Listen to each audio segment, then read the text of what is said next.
বিয়ের রাতে স্বামীর ঘরে শ্রেয়া প্রথমবার বুঝতে পারে কিছু বন্ধন শুধু ভুল সিদ্ধান্তের কারণে। আলোটা যেন একটু একটু করে যাচ্ছে শ্রেয়ার চোখে। সিঁদুরের লাল মিলে যেতে যেতে হঠাৎ টেনে নেয় তাকে। সকালের আলো নরম ছিল। শ্রেয়ার ঘরে জানালার দিকে ঢুকেছিল ফ্যাকাশে রোদ, ঠিক যেমন ডোরে কোণে সিদ্ধান্ত আগে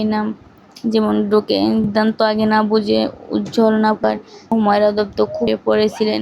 আজ তার মেয়ের বিয়ে, একমাত্র সন্তানের অদ্ভুত একটি অনুভূতি রয়েছে। মুখে হাসি ধরে রেখেছে পরে এখনই বা ঘুম হয়নি সারা রাত। বারবার আজকের দিনটা যদি মা ঘরে ঢুকতেই সে চোখ করছে। হুমায়রা নরম গলায় আজ অনেক কাজ উঠে বসে। আয়নার দিকে তাকায়। ইচ্ছে করেছিল না তখনও। কথাটা বলতে গিয়েও থেমে গিয়েছিলেন সে। মহুয়া কি বলতে চাইছে মেয়েটা? কিছু কিছু কথা এমনগুলো না বললেই ভালো, সে ভেবে আলতো করে বলছিলেন, সব ঠিক হয়ে যাবে মা। বাবা কি তোর খারাপ চাইতেছে পারে কখনো? তুই খুব সুখী হবি দেখিস। বিশ্বাস, এই শব্দটা মানে শ্রেয়া সেদিন আর খুঁজে পায়নি। বাড়িটা সকাল থেকে লোকজনে ভরে গিয়েছিল। কাকিমা, পিসিমা, আত্মীয়, কয়েক লোক, সবাই ব্যস্ত, সবাই খুশি, শুধু শ্রেয়া বাদে। লাল বেনারসি পরানোর সময় শাড়ির ভারে যেন শরীরটা আরো ভারী হয়ে যাচ্ছিল। মাথায় হাত রেখে বসে থাকতে থাকতে শ্রেয়া ভাবছিল তার হবু স্বামী আহন চৌধুরীর কথা। ছেলেটাকে সে মাত্র 2 বার দেখেছে। ভদ্র, শান্ত, বেশি কথা বলে না।